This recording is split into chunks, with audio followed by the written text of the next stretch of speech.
Welcome to the Automation World Get Your Questions Answered podcast, where we connect with industry experts to get the answers you need about industrial automation technologies. The questions posed in this podcast series all come from automation technology users like yourself across the process and discrete manufacturing industries. I'm David Greenfield, Director of Content for Automation World, and the question we'll be answering in this episode is, does overall equipment effectiveness have a role in the digital transformation of industry?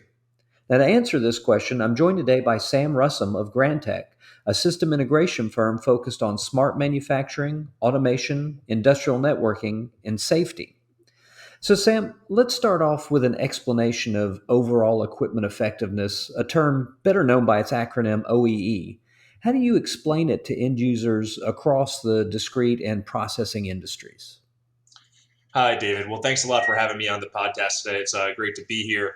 So to jump right into the question, what is OEE? So at its core, OEE is a reporting metric and key performance indicator, or KPI, that's going to give you an idea of how well a manufacturing asset is running. So you can measure OEE for a single machine or work cell. You can summarize it to a production line or an area. You can even roll it up into a business unit or an entire plant level indicator. And there are three main components that make up your OEE score, which is represented as a percentage. So it's your availability, your performance, and your quality.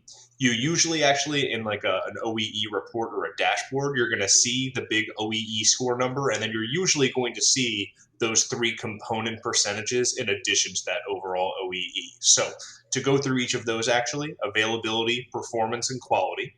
So availability is going to represent how much you're actually running and productive compared to the time that you were expecting to be productive. So for the sake of easy math, if we have an 8-hour long shift with 2 hours of scheduled breaks, I'm expected to have 6 hours of total productive time, right? So if we have a 2-hour long breakdown during that shift, now I'm only productive for 4 hours out of my expected 6. So my availability metric for that shift is 66%, 4 out of 6.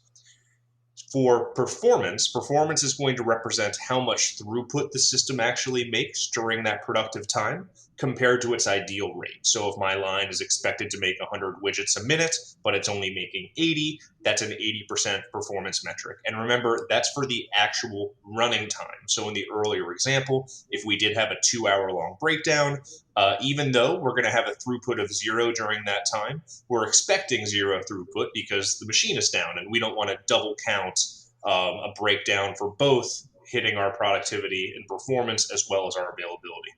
And then that last one is quality, right? Which is probably the simplest. How many parts did I make that were actually usable product? So your total minus your scrap. If I'm making 100 widgets a minute, but we're scrapping 5 a minute, that means that I have a 95% quality metric. So availability times performance times quality gives you your overall OEE score. And if you think about that especially at the edge cases, that makes a lot of sense because these are percentages, remember. So if any of those components drops down to 0, our entire OEE score drops to 0 because we're not producing. It either means I was completely unavailable when I was supposed to be running, I was somehow up and running but not actually making any parts, or all the parts that I made needed to go into the trash. So any of those drop to 0, the entire OEE drops to 0. On the other hand, if all of those are perfect, if you run the entire time you're supposed to, if you are hitting your throughput numbers and every part you make is a good part, theoretically, that should be the maximum amount of production you should be able to ever get out of that line in that configuration. So that is what makes up OEE. Okay, thanks for explaining that, Sam. So, given this explanation of OEE and how it's calculated, how is it applied and what is it used for exactly? Sure. So lots of stuff. OEE on its own is a metric, right? A great single number to help convey how well a line is running. And that's usually very valuable at the business unit or at the entire plant level. You can oftentimes use this to compare like for like systems and see where improvements might be able to be made. So if I have lines A and B, they are generally the same, but they have very different OEE numbers. We can dive into each of those component parts. Do I need to improve my availability and reduce breakdowns? Do I need to change my machine parameters to improve throughput? Are there quality issues to address? So it tells us for similar systems that might have different performance numbers, where I need to look at that to try to bring those back up to par. It can also be very valuable if you are trying to decide if and how to expand capacity. So if you're wondering, do I need a new line or can I get more productivity out of an existing line and where to invest? OEE can be really valuable for that. So if a customer demand is rising, say, and you need to make 1,000 more widgets a day, would a 5% increase in OEE let you hit that 1,000 extra widgets? If so, is that reasonable? Can you actually get that 5% OEE? And what projects do we actually do to increase availability or throughput or quality or all of those? And how much would the cost of each of those improvements compare to the cost of an entirely new line, right? So, or maybe that 5% increase in OEE isn't really achievable. Your team feels that you have really squeezed all the efficiencies that you can out of that line, in which case we really do need to invest in a new manufacturing line. So OEE takes what is normally this complicated decision around, do I invest in efficiency or do I invest in new lines? And it brings data and real time information to help you make those types of decisions. And one more quick thing, it's also important to note that a lot of OEE systems are oftentimes more than just OEE, right? So especially when it comes to things like downtime tracking. If you are already intentionally capturing all the times that an asset's not running, you might as well also capture the fault and the reason codes for why it's not running while you're at it. The same thing goes for things like scrap reasons, right? That can be really useful for answering the next natural question of why any OEE component might be less than expected. I only ran for 80% of the time I expected to. Why? Well, these are the top downtime reasons during that period. Or I had 90% quality during this shift. Why? Oh, well, because of these specific scrap codes. So it's not always just that one OEE number. It is also some of the metadata and the other inputs that you can put into that to give it context to help drive those improvements.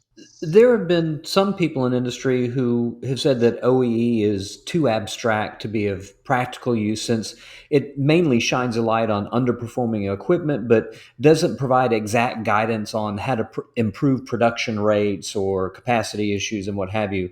Do you agree or disagree with this assessment of OEE?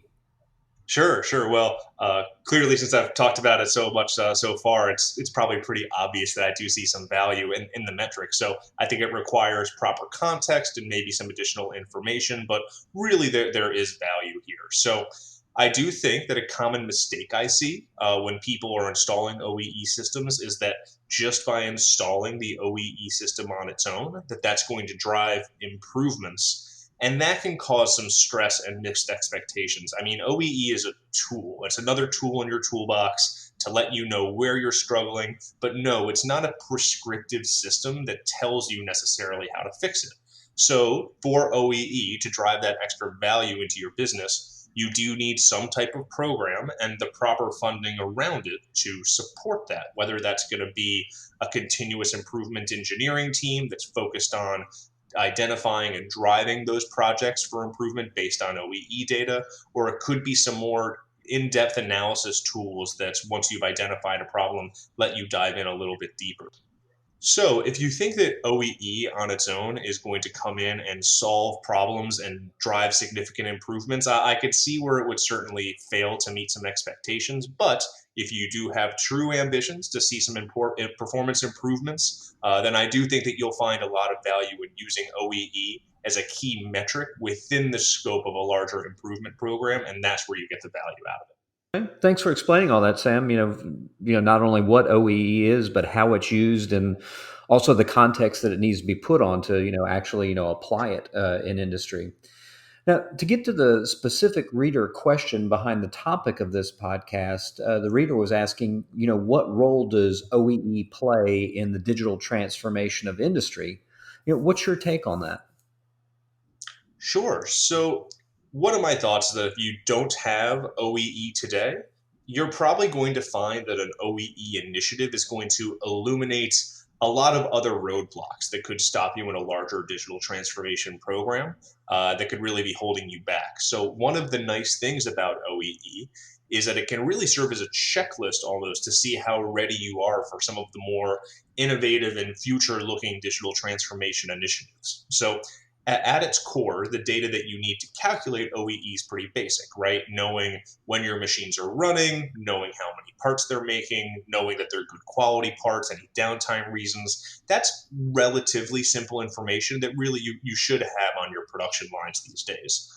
And so much of digital transformation is around a similar idea of collecting data and putting the proper context around it to drive more informed decisions, right? So if we run down the list, an OEE project is going to require you to collect some standard data from each of your lines and machines, which means that all those machines need to be networked or somehow communication enabled. They're sending this data to a server or system that is taking raw data and putting OEE information around it. So these core ideas of taking data from the field and turning it into actionable information, a key pillar of digital transformation, that's all in there. Sure, it's not always using fancy cloud computing technologies or machine learning, but the framework to enable those more advanced technologies is there in the fact that you're being able to collect and use and transmit that data.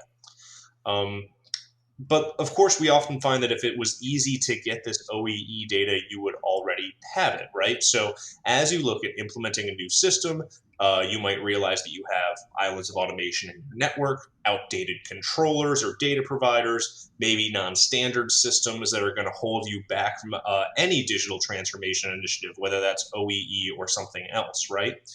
So beyond the ability to actually capture OEE as a benchmark just to see where you're at in that data transmission piece of digital transformation, what role specifically can OEE also play? So if we do have OEE, how does that help us with digital transformation?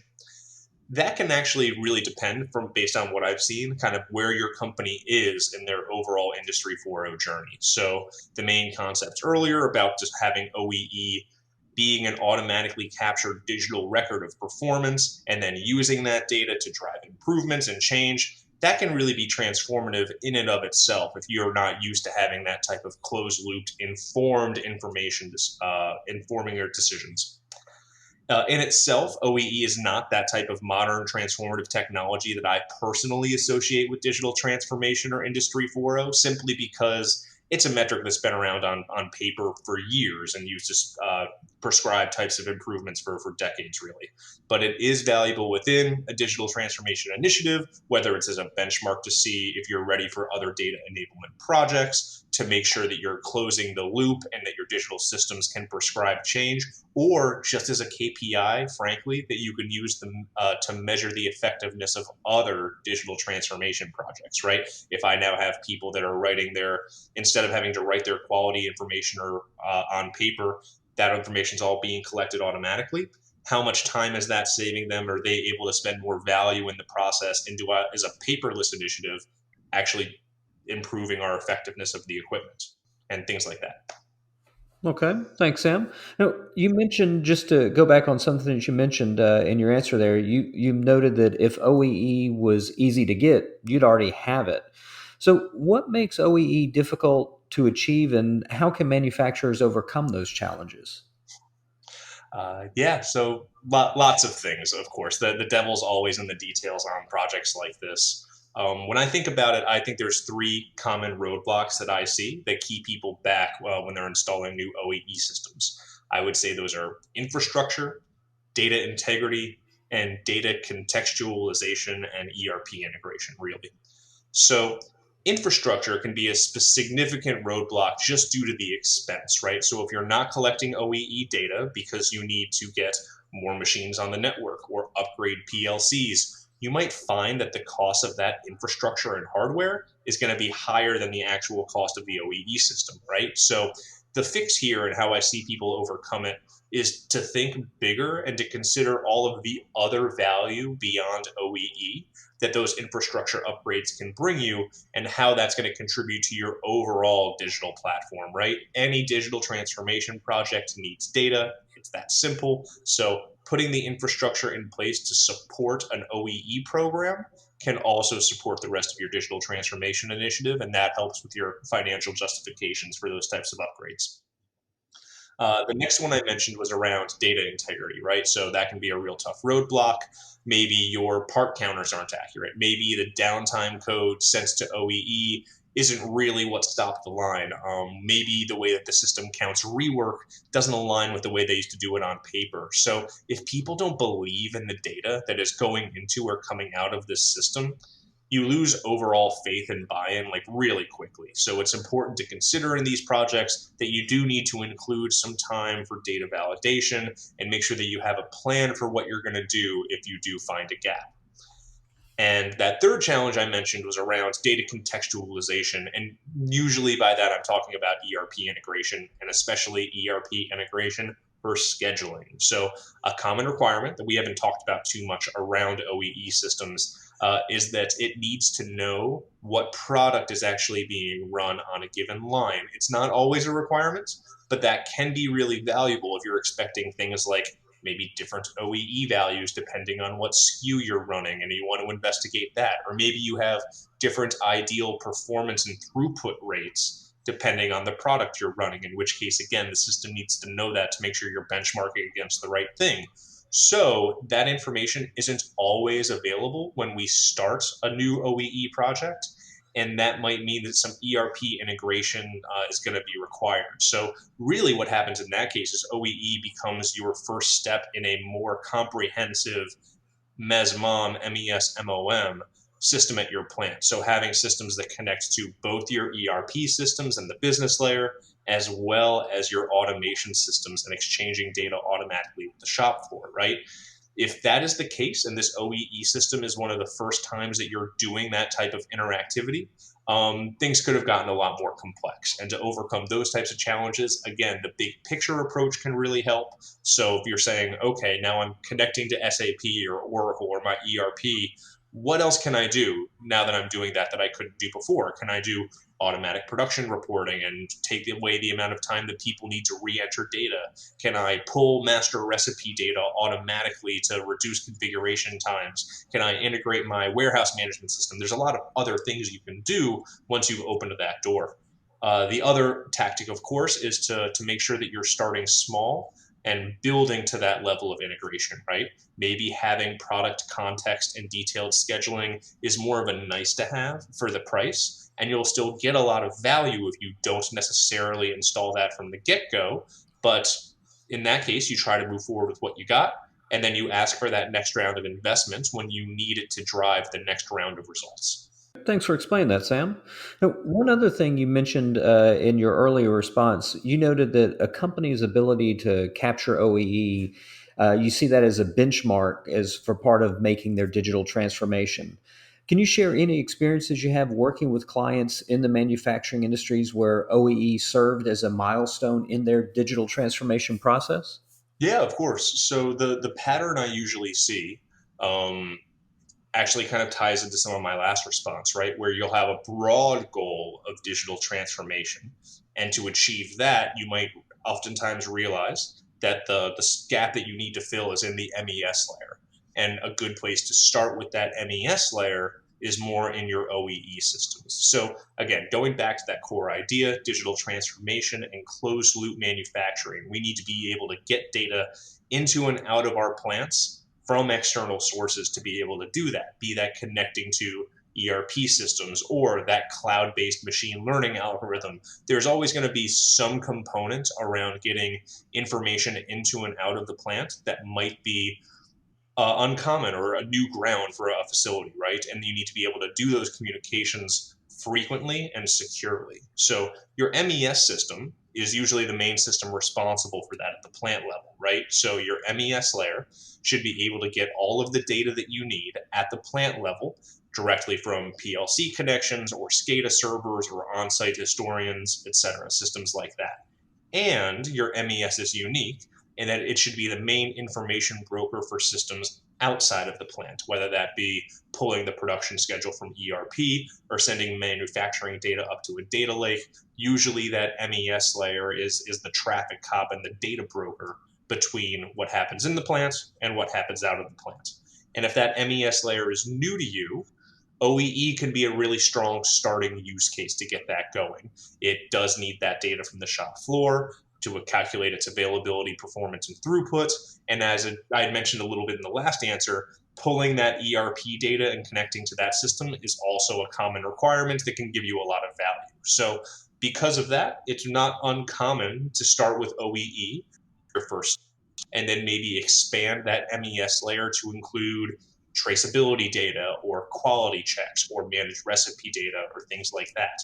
And then once you have that comprehensive MES, now all of a sudden you have a platform that is regularly sending data into and pulling data out of the plant and with external systems and business systems and things like that, right? So once you have that comfort and that method for sending data in and out of your plants, using that information to drive action and improve productivity, and doing that with more advanced on-site and off-site information systems, that's what digital transformation is all about. And that is kind of how OEE can lead to the platform that really enables that for you.